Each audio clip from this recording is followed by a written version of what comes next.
Welcome back. We've got another tower review video for you, and today we're talking about the Arcane Wizard.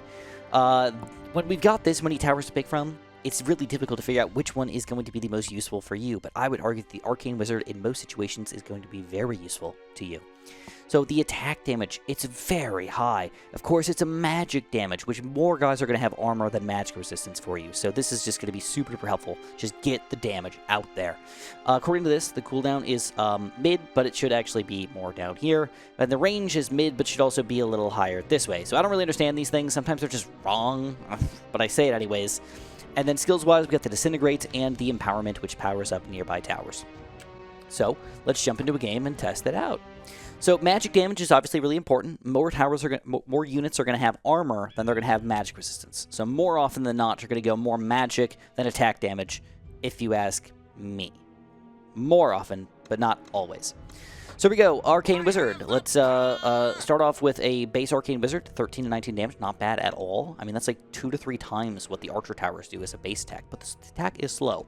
As we upgrade, you're going to realize they are expensive, so we're spending a pretty good amount of money to get this to happen, but we get 27 to 50 damage. And you're going to notice that this is a larger range than a lot of other towers. 27 to 50 is almost twice, so a little bit more RNG, I guess.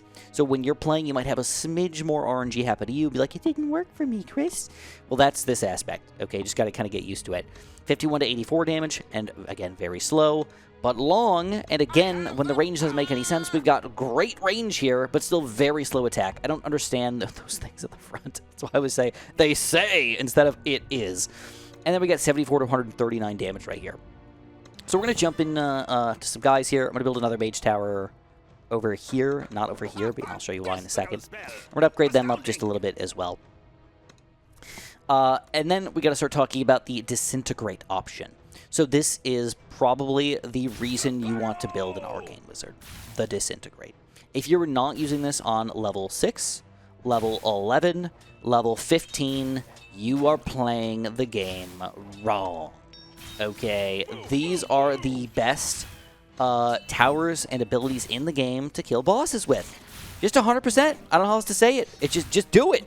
They kill bosses so freaking amazing. It's ridiculous. Because we can do not only 800, but I think it's 1200 and then 1500 damage with a single shot. It's crazy.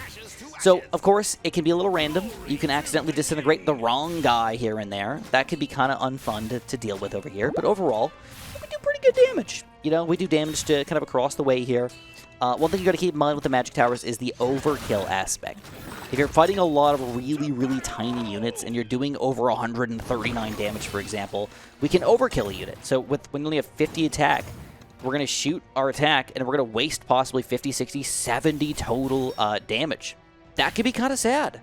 So if you are going to use the Arcane Wizard, that's the only real thing to keep in mind here is that you may overkill, and that can be a little bit upsetting for some people. The other upgrade here is going to be the Empowerment, which is going to increase the damage of our nearby towers by 15%, 25%, and 40%. So it's important to note that if you are doing this option, you're going to want to go for the first tier or the third tier more often than you're going to want to stop the second tier, because it's 15, then 10, then 15. Okay. I know that seems weird to imagine and think about, but if you're going to do it, that's the way to do it. The Disintegrate, its cooldown is going to be lessened if you buy the next level as well and do more damage. And then lessened even further, but again, not by much, just by a couple seconds at this point, but we do more damage now. So usually, if you're going to buy Disintegrate, the best option is to just get a level 1 for all of your Arcane Wizards, and then start upgrading them up to second and third tier once you're ready to fight the boss, ready to fight really crazy amounts of big units or whatnot. Or if you have too much money, then start buying the second and third tiers. But for the most part, buy a lot of first tier Disintegrates. Any which way you can tell we're doing pretty good overall as far as attack damage is concerned. We're killing most units. I mean, obviously letting our heroes kill up some of the things in the back here, but overall, Arcane Wizard's pretty solid. Unfortunately, I did not get in range of killing any of these Void Blinkers and whatnot, so Arcane Wizard is just useless at this point. So, again, make sure you're getting a level 3 Empowerment to get 40% here, and make sure you're just getting a first tier Disintegrate, and then eventually get a third tier if you're really feeling it. It's raiding time, so this is going to be a complicated one. This is one of my favorite towers in the game. mostly because of the boss action. It's the best boss killer in the game, and it's not bad in any other situation, if you ask me. So I'm going to give it a very good rating here. You guys can disagree with me completely if you want to. Let me know in the comments below why I'm an idiot and why the Arcane Wizard deserves a different score. But I'm going to give it a solid 9 out of 10. Mostly, again, for that boss action. Mostly, again, for the Disintegrate option. Just obliterating these big guys and boss guys. There's no other tower that can do anything even remotely similar to it. So I've got to give it a 9 out of 10. Let me know what you guys' thoughts are in the comments. Thanks for watching, and of course, have a super duper delicious day.